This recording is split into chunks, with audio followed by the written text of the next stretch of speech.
Mga anak ni Chris Aquino na sina Joshua at Bimby, binisita si First Lady Lisa Marcos sa Malacanang. Pangulong Bongbong Marcos, nagbigay ng pahayag. Pero bago pong ating balita, huwag pong kakalimutan mag-subscribe sa ating channel at pindutin ang notification bell para lagi po kayo updated sa ating mga balita.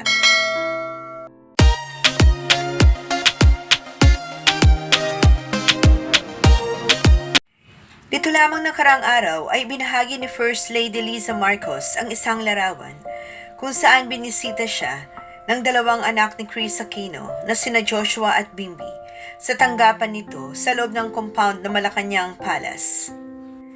Umani naman ito ng mga positibong komento at pinusuan ng maraming netizens ang larawan na ibinahagi ni First Lady Lisa Marcos.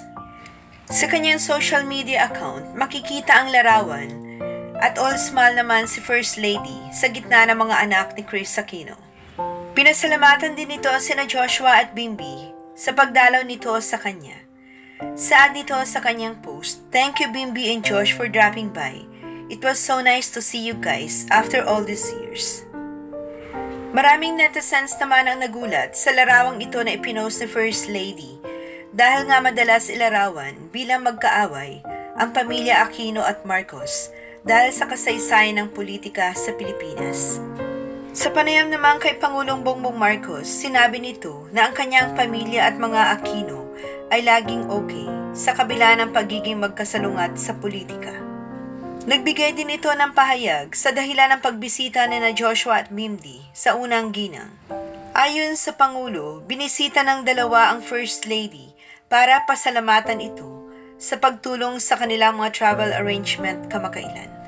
Saad nito, para lang matulungan sila sa travel arrangements nila, tumulong si First Lady at yun lang, sabi lang magpapasalamat. Sinabi pa nito na ang pagbisita ng mga batang Aquino ay isang napakagandang kilos ng pamilya Aquino. Sa tingin ko, ito ay medyo mas personal, isang pakikipag-ugnayan ng tao sa pagitan ng aming mga pamilya. Lagi namang kaming okay, hindi lang kami magkasundo sa politika.